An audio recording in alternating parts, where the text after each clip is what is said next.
السلام علیکم داملای عزیز. سوال: دختری را نقض میبینم و در فاتحه هم میباشد.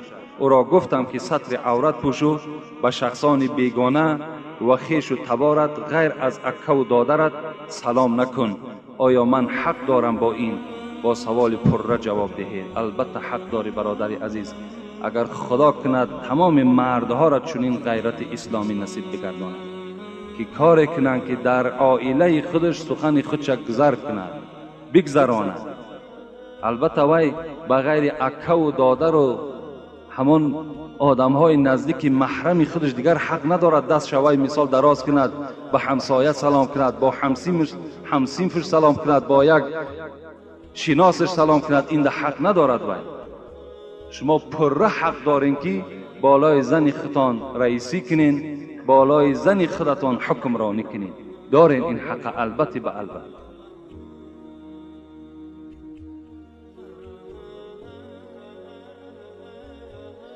السلام علیکم داملای بی نهایت مهربان و داملای عزیز. خواهر من با من قهری شد برای آن که من نگذاشتم که او فتح پوشد. باز عقیده دارد که از حضرت امیر جان با این لباسش دعا میگیرد. آیا این عقیده حقیقت دارد؟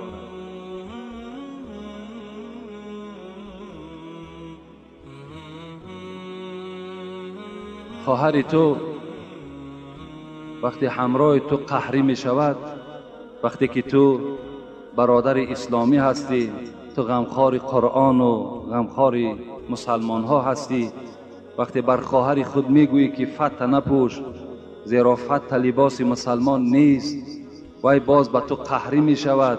وی تصور کند وی خواهر که وی با خدا قهری شده است، زیرا که این فتح پوشیدن و برادر وقتی حکم میکند که تو فتح نپوش، این حکم قرآن است، این حکم حدیث های پیغمبر خداست.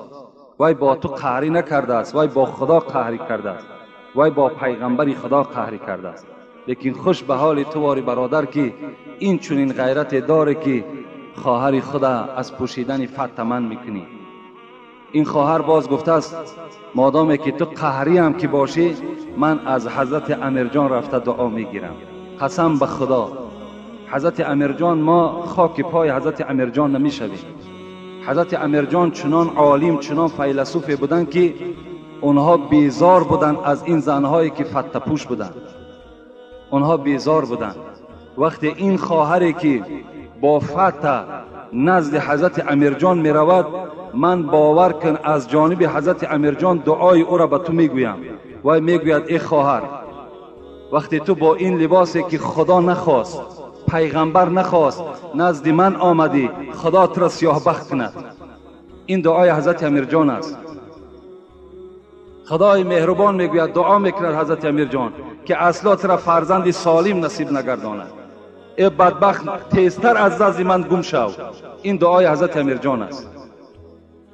زیرا من پیرو قرآن هستم، من پیرو حدیث های پیغمبر خدا هستم، من پیرو دین یهود نیستم، من پیرو تقلیدهای زنهای غرب نیستم. من مسلمان هستم. من از دیدن این منظره ناخوش می شوم، غضبناک می شوم. خداوند تو را هیچگاه به تخت و به بخت نرساند. این دعای حضرت امیر جان است. خواهری که اگر این چنین عقیده داشته باشد. خواهرای عزیز و برادرای مهربان، ما و شما الحمدلله مسلمان هستیم. چگونه ای که امروز داعی های بدبخت و روسیا، داعی ها، دعوت کننده های از خدا بیخبر، وقتی خواهرهای ما و شما را مبدل به فتح پوشیدن کردند، مبدل با سری لوچ کردند، مبدل به گردنهای لوچ کردند، ما و شما چرا دعوت نکنیم؟ چرا ما و شما خاموش ایستیم؟ چرا اونها غیرت پیدا کردند که این احوال بالای زن مسلمان پیدا کردند؟ چرا ما غیرت نکنیم؟ چرا نگذاریم که دختری ما فتح نپوشد؟ چرا دهانهای ما و شما پوشیده باشد؟ با تمام قوه باید مبارزه بردن در کار. چگونه ای که اونها مبارزه برده ایستادند.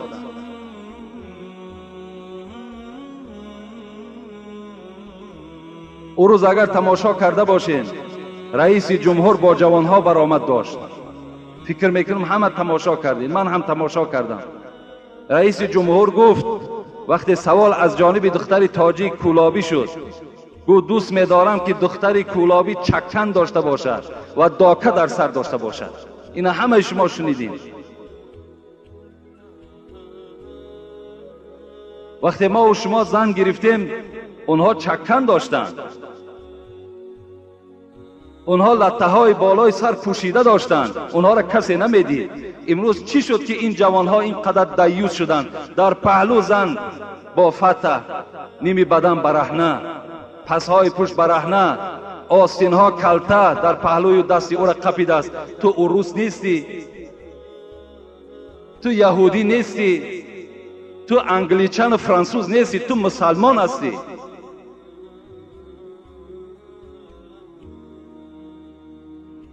ما باید به زنهای غرب تقلید نکنیم. از غرب مرحمت یاد گیریم، کامپیوتر یاد بگیریم. چگونه که پیشرفتی در ترقیات ها کردن، مرحمت در اینش تقلید کنین، لیکن در لباس اونها تقلید نکنین. خواهرای عزیز، پوشیدن لباس قیمت من نیست، پسی پرده نشستن من نیست. اسلام نمیگوید پسی پرده نشین، اسلام نمیگوید که متریال قیمت نپوش، بلکه بپوش، لکن آستیندار باشد، لکن پیش برش بسته باشد. این است لباس مسلمان. آیا همین قیچی را گرفتن، همین آستین را کلده کردن کار قین است؟ ببینید دیگر زنها خدا برکت چونتیه در شهر وقتی میبینی چی زینت زیبا دارند. اونها نمیتوانند، میتوانند، لیکن ایمان خدا ترسی و برادرهای مسلمان و پدرهای مسلمان دارند. معلوم میشود که اون خانه خانه با ترتیب بوده است، اون خانه خانه بوده است که اونجا قرآن حکمران بوده است.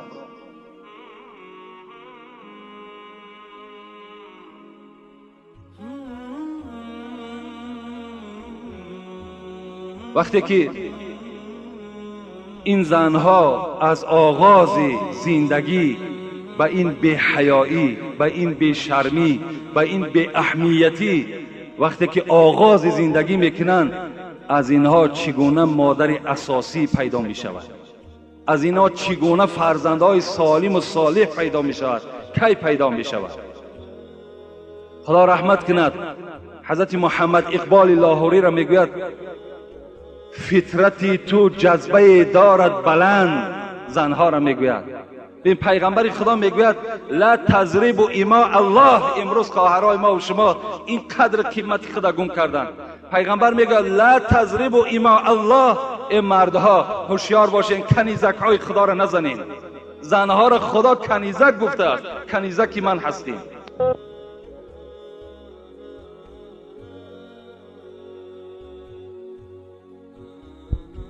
دنیاکم النساء. پیغمبر میگوید بهترین آن چیزی که من از دنیا دوست می‌دارم این زن است.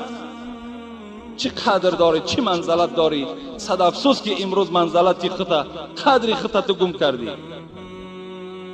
فکر میکنی که همون سر لوچ و گردن لوچ زینت توست. نه، زینت تو نیست. حضرت محمد اقبال لاهوری میگوید فطرتی تو جذبه دارد بلند، چشم و هوش از اسوه زهرا مبند. ای خواهر عزیز میگوید تو میگن نظر به فاطمه کن، نظر به عایشه کن، نظر به ام گلسون کن، به اینها نظر کن. از اونها میگه حیات یاد بگیر، از اونها شرم و حیا را یاد بگیر. برای چی؟ برای چی از اونها یاد بگیر؟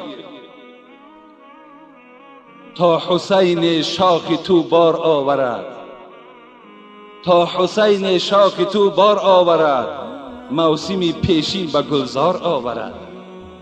حضرت میگوید برای آن تو پیرو فاطمه شو، برای آن پیرو عایشه شو که مثل فاطمه حسین تو به دنیا بیاری، مثل فاطمه تو حسن به دنیا بیاری. وقتی تو پیرو فاطمه نمیشی، پیرو عایشه نمیشوی، از کجا از تو حسن پیدا میشود؟ از کجا بر تو حسین پیدا میشود؟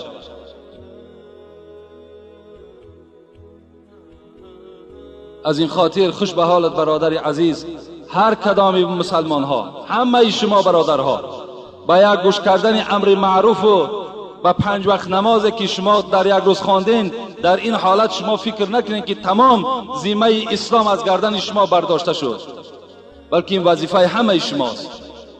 در خاندان کار کنین تا حد امکان. چگونه ای که امروز مردم غرب حرکت دارد، ما و شما را از راه بیراه کرد، ما و شما حرکت کنیم که فرزندها را اسلامی کنیم، فرزندها را نمازخوان کنیم، فرزندها را با ستر با حیا کنیم.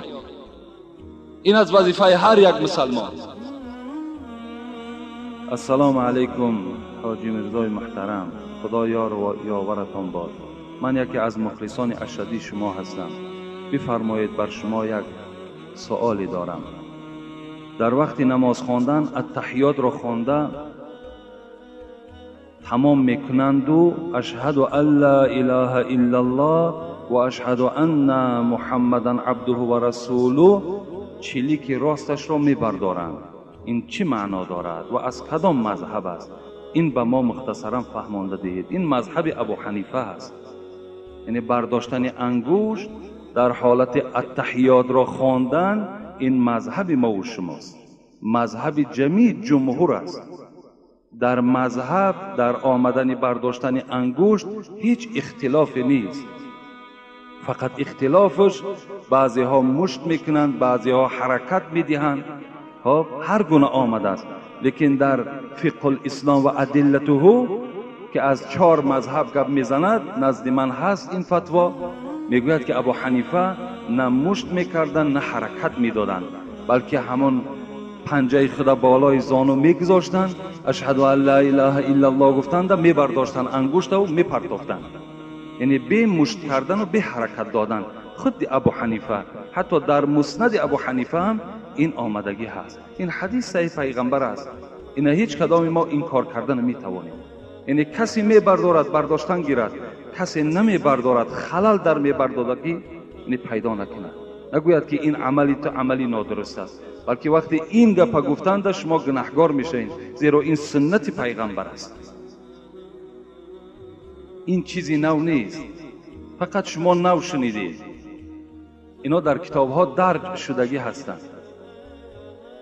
السلام علیکم داملا حاجی مرزا، به سوال من جواب گویید. کلبسه را خوری نماز را بخوانید، درست است؟ اگر حلال باشد درست است، اگر حرام باشد نماز تو چی هست؟ در نزد خداوند نمازی هست که هیچ ثواب در او وجود ندارد. امروز حسیب ها برآمد است، همون کلبسه ای که میگن همون حسیب است، همون حسیب هایی که برآمد است امروز در همون مقاوه هاشون نویساندگی هست که حلال. مادامی که همون حلال که نویسانده شده است، همونها حلال هستند، شما می توانید که از اونها استفاده کنید. و دیگر مقاوه های هستند که از طرف دولت های کانادا آمدگی است، امریکا آمدگی است، از برزیل آمدگی است.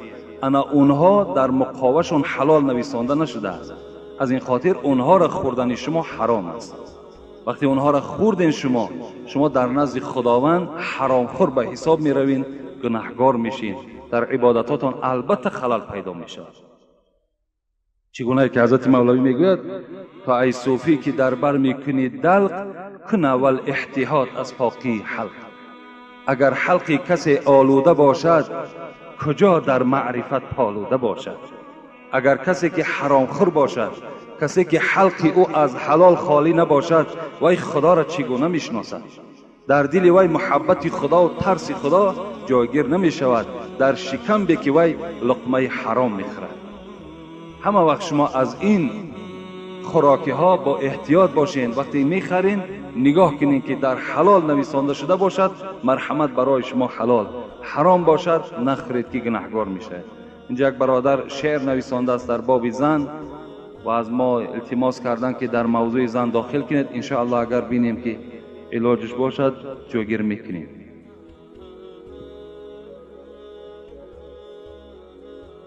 السلام علیکم داملای محترم، از شما خواهش میکنم که به سوال من جواب گردانید. با کرته آستین کلته یا اینکه فوتبالکه نماز خواندن درست است؟ یعنی اگر کرته ای که آستین نداشته باشد یا فوتبالکه باشد، نزد مذهب ابو حنیفه کراهیت دارد. یعنی با آستین کلته نماز خواندن کراهیت آمدگی هست. حتی در حدیث های عایشه صدیقه روایت میکند، یعنی کان کم رسول الله صلی الله علیه و سلم الی الرسل، این حدیث هم آمده است که بود آستین پیغمبر خدا تا بند دستش، یعنی تا بند دست آستین پیغمبر خدا پوشیده بوده است. یعنی آستین کلته هم پیغمبر خدا داشته. یعنی اگرچه نزد مذهب ابو حنیفه کراهیت داشته باشد، نزد مذهب جمهور باک ندارد. از این خاطر یعنی با کراهیت نماز شما درست می شود. کراهیت معنای او را ندارد که نماز شما فاسد شد، بلکه معنای این را دارد که از ثواب او کم می شود.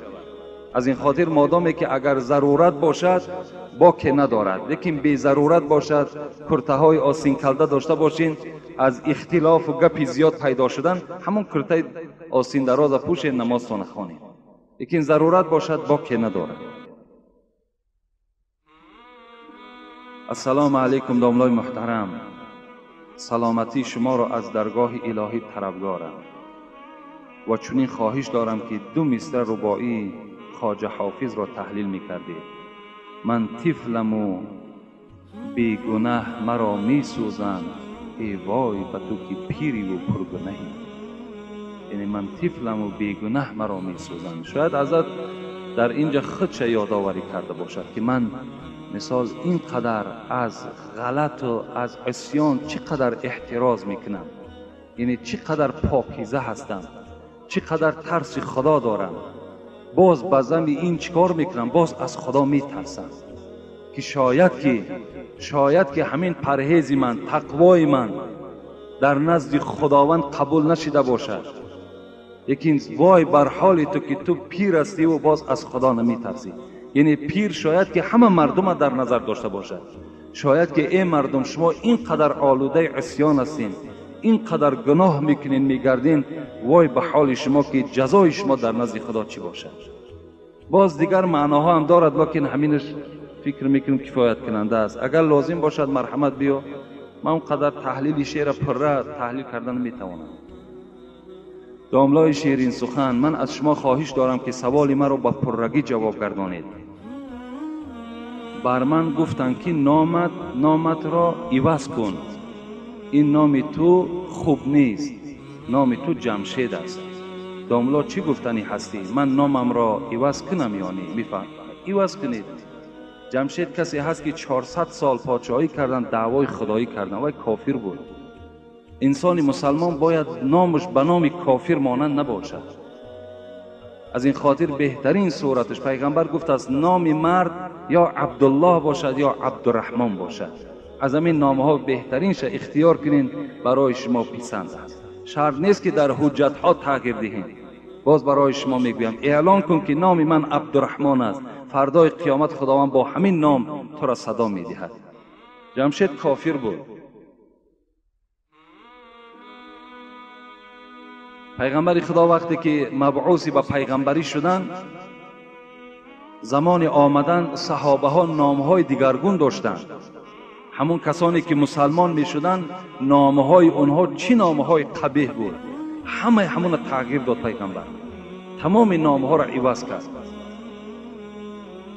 السلام علیکم داملای شیرین زبان، اکای حاجی مرزا.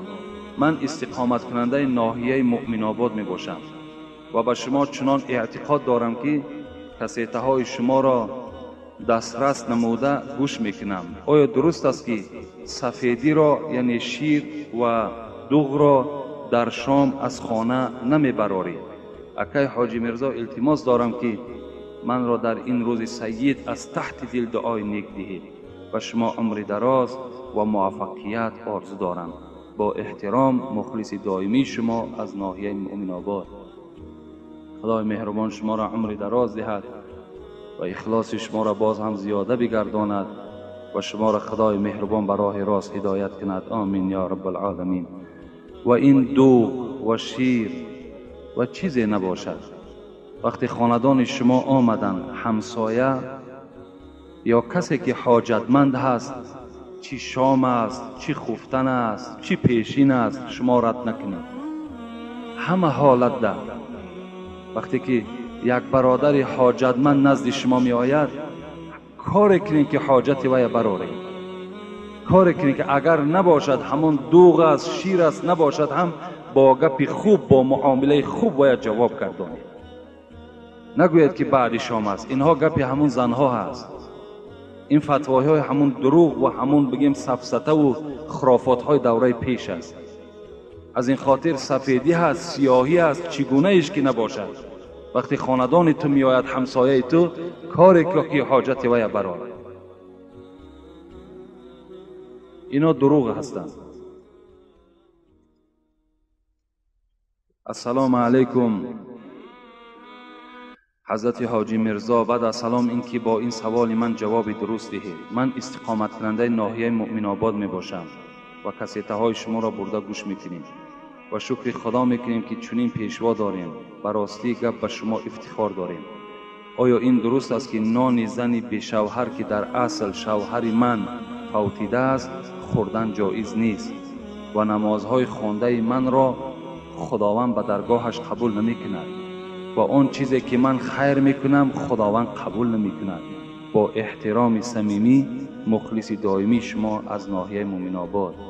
برادر عزیز، اگر همین زنی که شوهر ندارد و فرزندها دارد و اینها اگر احتیاجمند باشند و اینها با صدقات دهند، صدقات اینها را خدا قبول نمی کند، بلکه اینها در صدقات دادگیشان در نزد خدا عاصی و گناهکار می شوند.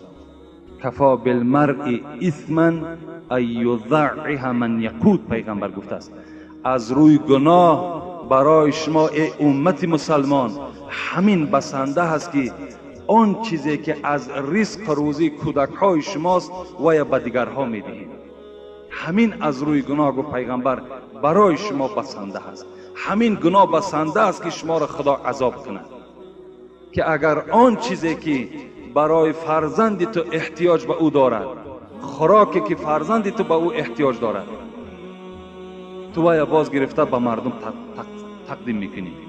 البته کدام زنی به شوهری که یا کدام زنی شوهرداری که اگر از قوت خود زیاد خیر احسان میکند وی در غضب خدا گرفتار میشود. این در نزد خدا هیچ قدر و قیمتی ندارد، زیرا خدا خود در قرآن میگوید لا یکلف الله نفسا الا وسعها. من بنده خودم را تکلیف نمیدهم از قوتش زیاد. از قوت زیاد دیگر از بندم تکلیف ندارم. حتی شما اگر همون نان و آبی که در خانه دارین بسنده فرزندهاتون باشد، همراه همونها خورید، این به منزله هست که شما یک دیه را نان دادین. شما صدها آدم چیکار کردین؟ خوراک دادین. وقتی اگر یک کودکی تو از دسترخوان تو سیر میکند، این است عقیده اسلام، این است غمخواری اسلام برای آدمهای فقرا و برای آدمهای غریب. لیکن اگر دستی رسا داشته باشد، شرایط های خوب داشته باشد، اگر یاردم کند با که ندارد بلکه ثواب میگیرد. و نمازهای اینا چرا خدا قبول نمیکند؟ این مسئول است. شوهرت میمرد، فرزندت میمرد، خودت در حالت وزنین هستی، نماز خوان. با مردن شوهر و مردن فرزند نماز از گردن آدم ساقط نمی شود. یا معنای او را ندارد که خدا تو را غضب کرده باشد و نماز تو را خدا قبول نمی کند. نه، بلکه نماز خواندن گیر نماز خدا قبول می کند. لیکن در دادن خیر احسان اولا از خودت، از فرزندهایت، از خیش قومیتت سر کن، بعد بیرون در مرحمت خیر احسان کن. بسم الله الرحمن الرحیم. السلام علیکم. اکای حاجی مرزا، من از شما خواهش دارم که با این سوال من جواب دهید. دختر را مرد بیگانه با گپ زدن یعنی سویدنی دعوت کند، حکم او در اسلام چگونه است؟ در آخر داملا طلب میکنم که این نمازهای مرا خداوند به درگاهش قبول کند. این کسانی که زنهای بیگانه را با ملاقات دعوت میکنند و با آنها صحبت میکنند آنها اگرچنده که با یکدیگر نزدیک هم که نشوند، پیغمبر خدا گفتند العینان تزنیان و زناهما النظر. چشمها هم زنا میکنند، گفت پیغمبر، و زنای چشم این نگاه کردنی خیلی با خرسندی به سوی یک زنی بیگانه است. وقتی وی ملاقات دعوت میکند، با او با چشمهای خود به سوی این زن نگاه میکند و این زن با سوی این مرد نگاه میکند، دست دراز میکنند، با یکدیگر سلام میکنند. اینها همچنان در نزد خداوند تصور کنند که زناکار نویسانده میشوند.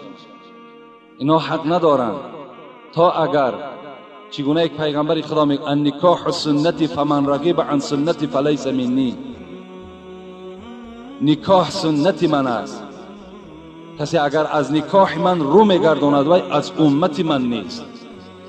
اگر خواهش داری همان دختری که با او ملاقات میکنی به نیت ملاقات کن که وی تو میگرفتگی باشی. یعنی اسلام اجازت میدهد که همان زنی را که شما میخواهید که در نکاح خود درآرین وی با همراهی او صحبت جداگانه داشته باشید، یعنی با او رو پرو شوین، نه به سلام، بلکه با او مصلحت کنین، راز دل یکدیگر را گویین. اگر معقول شوین مرحمت، معقول نشوین وی راهش جدا، راه تو جدا هست. السلام علیکم داولا، من یک خواهر اسلامی شما، آیا شب نکاح ما می توانیم که همراه دوگانه هایم رقص و بازی کنیم در خانه بین خودمان؟ یعنی خواهر اسلامی سوال کردند که شب که نکاح می شود آیا ما می توانیم که بین خود رقص و بازی کنیم، دف زنی کنیم؟ پیغمبر خدا چی می گوید؟ اعلنوا النکاح وجعلوه فی المسجد واضربوا علیه بالدفوف. بالدفوف، این حدیث ترمذی بوده است. پیغمبر خدا گفتند شما نکاح ها را آشکار کنید، یعنی نکاح های شما چنان نکاح باشد که آشکار باشد، تمام محله درکدار شوند که در این خانه نکاح است.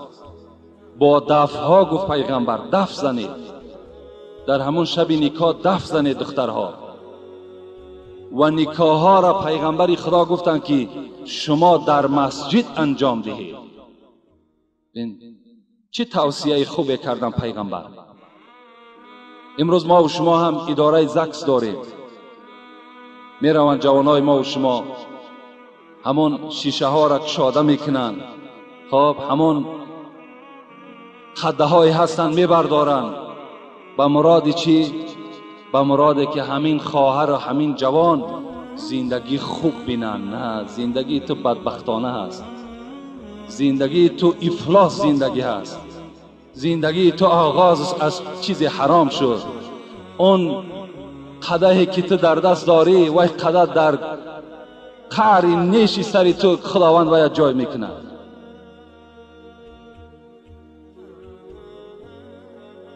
پیغمبر خدا میگوید شما در مسجد نکاح کنید.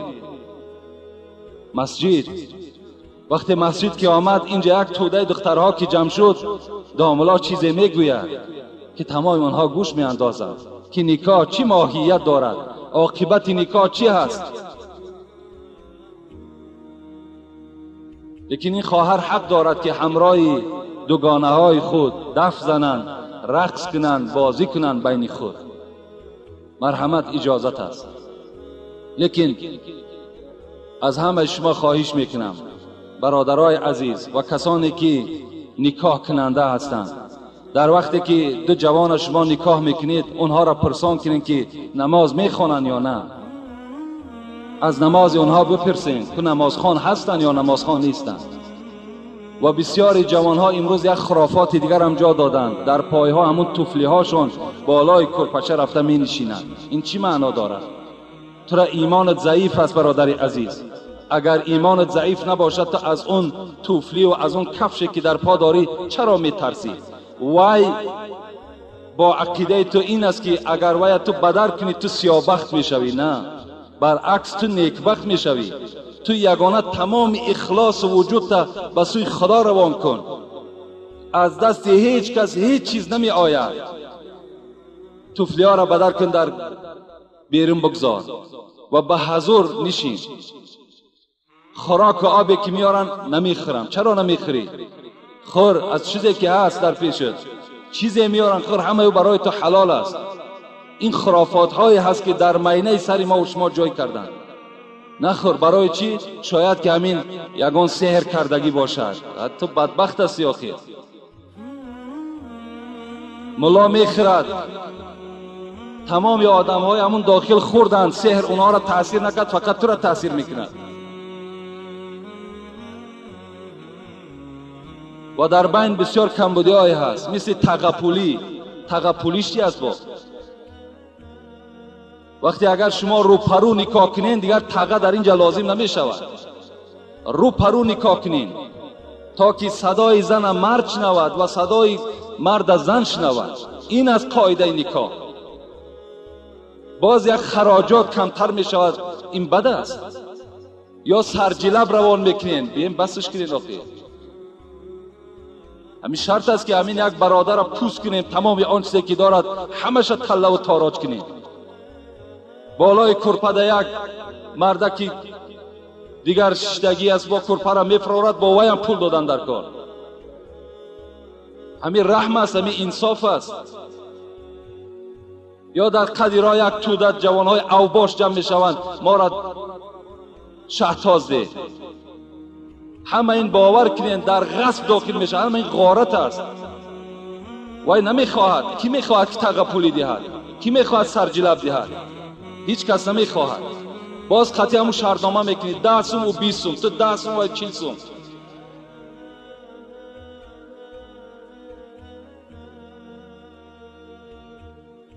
اینا باور کنین اینها مصیبتن، اینها خنده نیستن. اینا مصیبتن در دین ما و شما. همه میخندد به حال ما و شما. یک باره کمبغل شدیم، نادار شدیم، گدا شدیم. باز یک مرد بیچاره خدا رحمتش کند میگوید دعام بده 60-70 از روسیه رفته است. در 60 در 70 روسیه کارکنی میرود. همین انصاف است. بیاید غم یک دیگر را خرید. یا وقتی یک توده جمع میشه در همون شب نکاح، مادری او است، اپای او است، یک سوزن دیگر در دست باز میدراید، پیشای برکشاده، وقتی سر خم میکند تا وجود، تا همه وجودش میتابد، یک سوزن در پشت همون بچه زده است. این چی معنا دارد؟ اینش از همه در گناه بدبخترین است.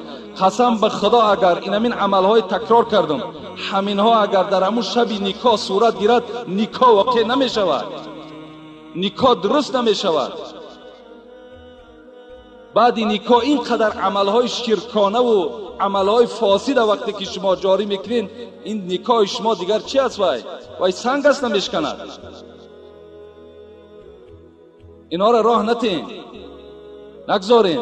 همون زنی که هست بیرون دایستد، داملا موعظه کند پیش از نکاح کردن. این از قاعده نکاح. بعضی پیشوای ما بیچاره همون چشمش چار است که همون چینی را یا که متریال یا چند سوایه میدهند. حاجی میرزا، من از شما التماس میکنم درباره بعضا مسلمان هایی که خود را در زیر لقاب حاجی رفتارهای غیر مسلمانی میکنند و دین اسلام به نام حاجیگی را پس میزنند کمی سخن کنید. در محله ما حاجی زیست میکند، زندگی میکند که به زنهای مردم هوسخوری کرده به آنها نیتش بد هست. حتی به دختر عمکش چندین مراتبه خواست است تجاوز کند. این بدبخت در سن 4 ماهگیش مدت 3 ماه از زن عمکش شیر خوردگی است. یعنی همین حاجی در سن تا 2.5 سالگی اگر کدام ما و شما از کدام زنی که اگر شیر خورده باشیم ما فرزند وی حساب میخوریم، دخترهای وی خواهر ما و شما حساب میخورند. یعنی این بدبخت حاجی همین 4 ماه در 4 ماهگی شیر خوردگی بوده است. با به دختر عمکش نیت تجاوز داشته است که این خواهر او حساب میخورد و امروز میخواهد که با خواهر خودش زنا کند.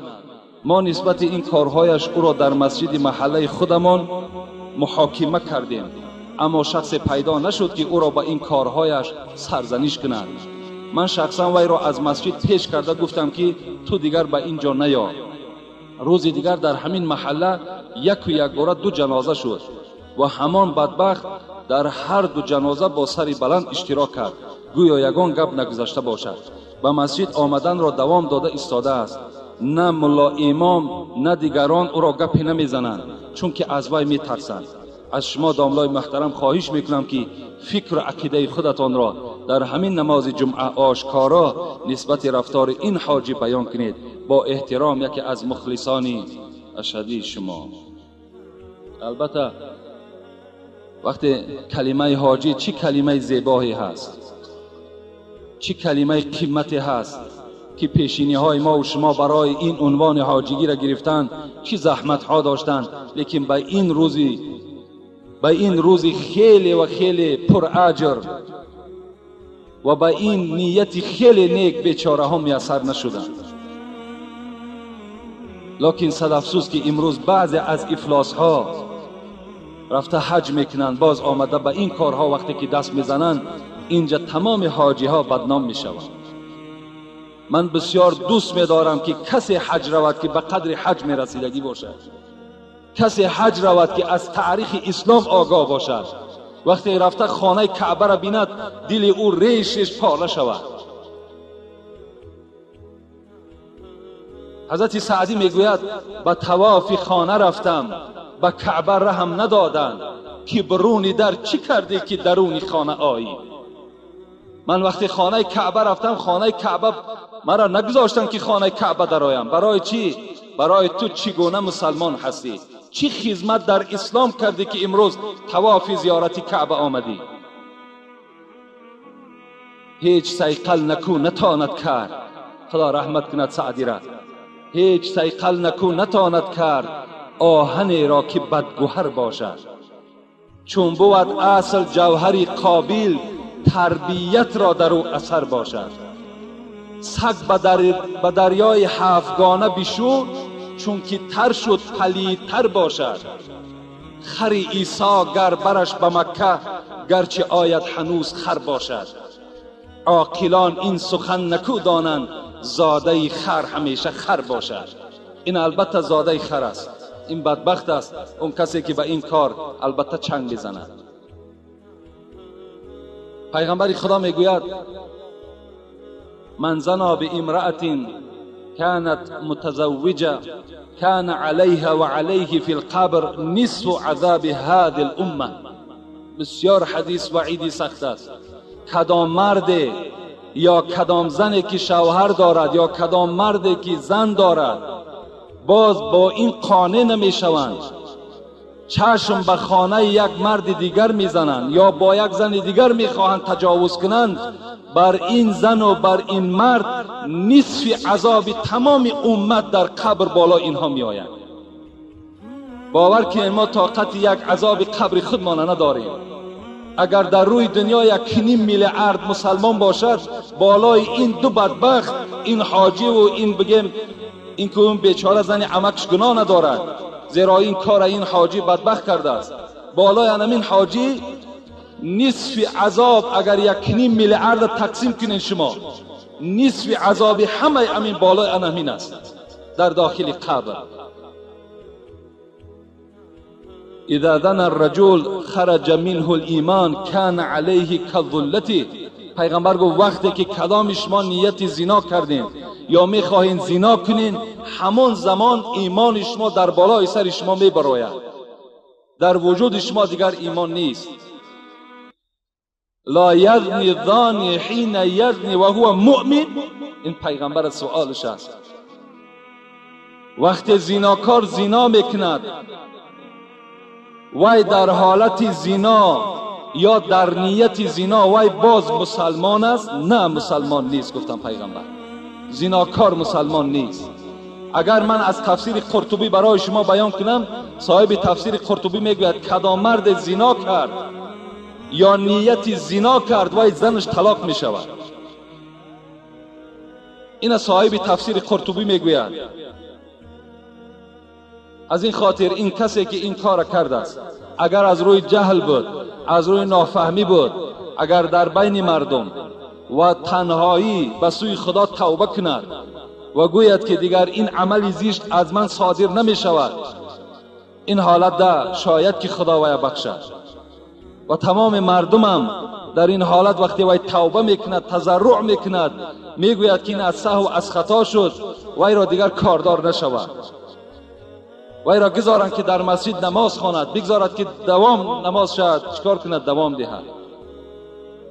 این است توصیه اسلام.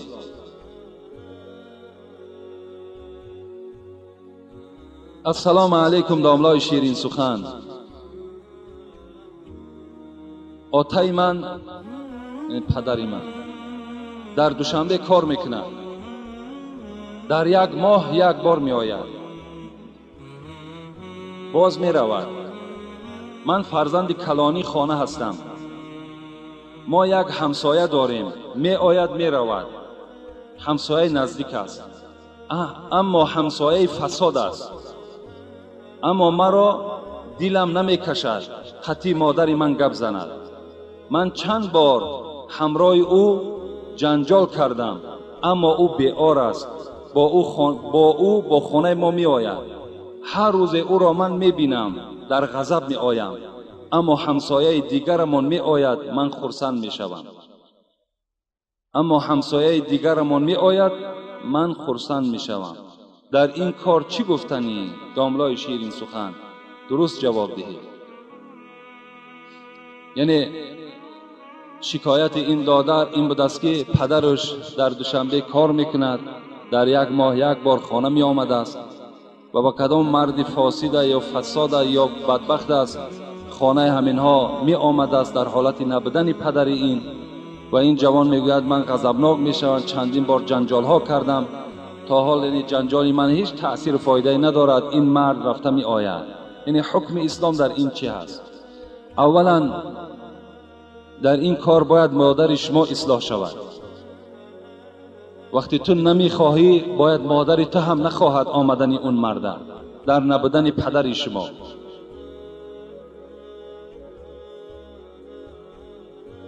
این لکم علی نسائکم حق ولنسائکم علیکم حقا.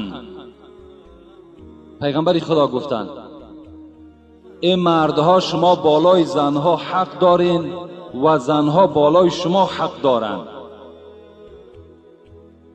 فحقكم علیهن، حق مردها بالای زنها چیست؟ پیغمبر میگوید ان لا یوتئن فروشکم من تکرهون ولا یأذن فی بیوتکم لمن تکرهون. پیغمبر گفتن وقتی شوهر نباشد باید که این مرد خانه زنی به شوهر داخل نشود. حق زن میگوید این است، یعنی حق مردها بالای زن این است که در نبودن شوهر هیچ مرد را در خانه خود راه ندهند. در کرپچه و در بالیشت و در خانه که مثال شوهری تو می نشیند یا همون خانه در داخل خانه تو باید در نبودن شوهری تو، پیغمبر خدا میگوید باید هیچ مرد داخل نشود. این یک علامت بدبختی است که وقتی ما و شما خانه یک برادر می رویم و نگاه میکنیم که فقط زنی وی است، شوهری او بیرون است، خواه در دوشنبه است، خواه در رسی است، خواه در شهر است، ما حق نداریم که اون خانه در مهمان شویم. مادامی نیست ما باید که از فتنه خودمان دور بگیریم. زیرا پیغمبر خدا را به این حدیث ها را چی میگوید؟ ما خلا رجل بامرأة الا کان الشیطان ثالثهما. من گفته از پیغمبر خدا به شما خبر میدهم که وقتی که یک مرد با یک زن در یک جا نشست حتمی سیوم اینها شیطان می شود. یعنی زن وقتی با یک زنی بیگانه تو در یک خانه تنها می نشینی حتمی شیطان در بین شما داخل می شود و شما عاقبت یک کار بی ترتیبی را انجام می دهید. باید که مرد خانه زنی به شوهر یا شوهرش در سفر بودگی حق ندارد که مهمان شود. در دیگر حدیث پیغمبر خدا میگوید من قعد علی فراش مغیبت قید الله له ثعبانا یوم القیامت. کدام مردی که از نبودن شوهر همسایه استفاده میبرد و شوهر او را دور میبیند و به خانه او داخل میشود به نیت تجاوز یا با نیت بده، قیض الله له ثعبانا یوم القیامه. پیغمبر خدا گفت این بدبخت گفت روز قیامت گرفتار عذاب مار عافی میشه. مار عفی میگیم، همون مار عفی، همون مار خیلی کلانی که هست، انا همین گونه طایفه مردها در عذاب اینها روز قیامت چی میشوند؟ گرفتار میشوند، به نهایت خوب میشود. حتی در قرآن سوره نور اگر شما نظر کنین آیت های 28 وی 27 وی برای ما و شما خبر میدهد که یعنی وقتی که شما کدام خانه می روید اولا اجازت گیرید. بین امروز همون گاوهای بشاخوان بسیار است بین ما و شما، دیگر نه دروازه در تق تق دارن نه صدا دارن، راست به همون خانه چکار میکنن؟ حرکت میکنن.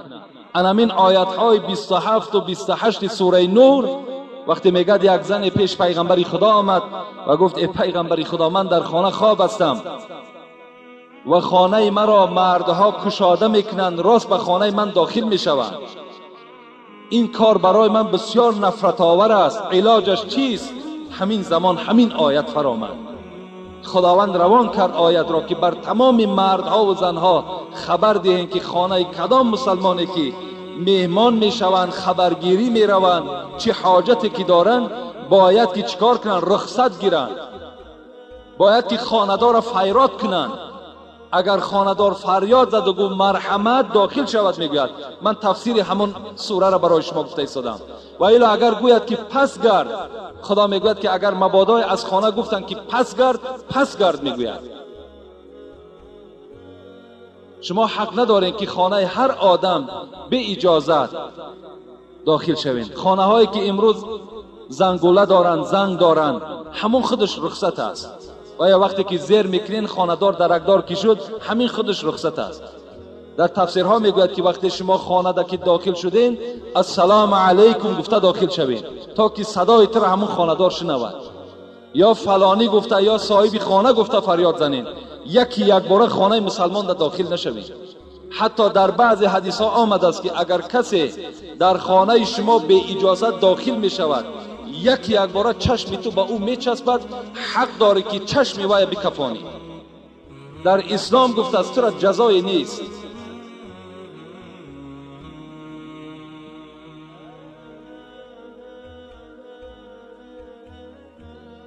وقتم تمام شد.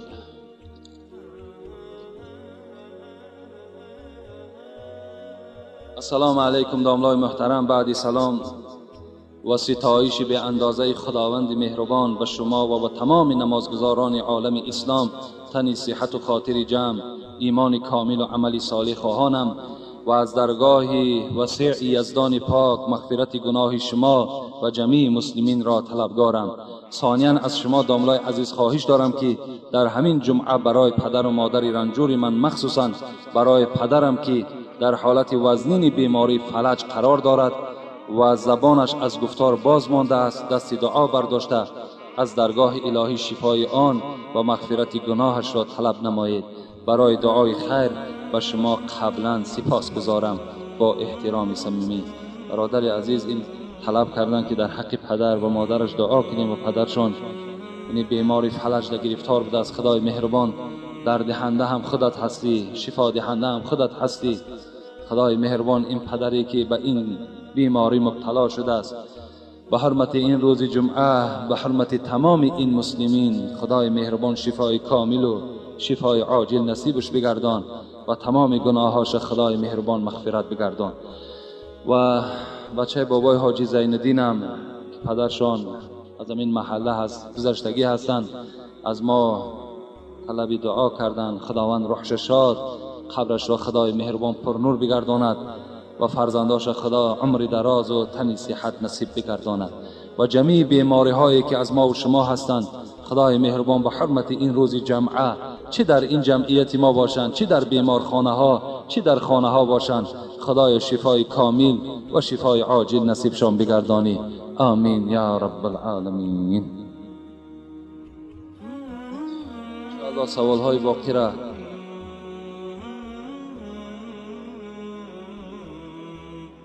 سوال های یعنی باز هست در خانه و باز نزد من کمی باقی ماندن. انشاءالله این سوال ها باور کنیم بسیار مفید است برای ما و شما، بسیار لازم است. وقتی جواب اینها را شما میشنوین، جواب اینها را میگیرین، باید که از پی عمل شوین، باید که کاری کنین که عملی شود. اینها چیزهایی که من برای شما میگویم، چیزهایی که من برای شما میخوانم، قسم به خدا اولا از روی مهربانی و شفقت است، از روی دلسوزی است، و دیگرش همش آیت قرآن است، همش احادیث های پیغمبر است. هیچ کدام این ساخته من نیست، هیچ کدام این فکری من هم نیست. من نه ساخته دارم باور کن، نه قدرتی حتی به همین قیاس و به عقل دارم. آن چیزی که برای شما میگویم این خبر از خدای شماست، از پیغمبر شماست. اگر شما خواهید که این عاقبت شما با خیر باشد، اگر شما خواهید که همین عزتی که از اسلام دارین نزد پیغمبر شما باقی ماند، در قیامت باقی ماند، این گفته ها در شما عمل کنید. ان شاء الله شما هم در دنیا هم در آخرت سرفراز میشوید و خیر احسان هایی که الحال نزد ما هست و خیر احسان هایی که برادرها در صندوق خیریه میکنن، هر هفته کرده ایستادند که همه اونها باز در همین آبادی مسجد ما و شما صرف میشوند. خدای مهربان این خیر احسان ها را به درگاهت مقبول بگردان و دولت این برادرها را خدای مهربان باز هم زیادر بگردان و توفیقشان را رفیق بگردان و از جمیع تهمت ها و آفت ها خدایا در حفظ امانت نگه بدار. آمین یا رب العالمین. السلام علیکم و رحمت الله و برکاته.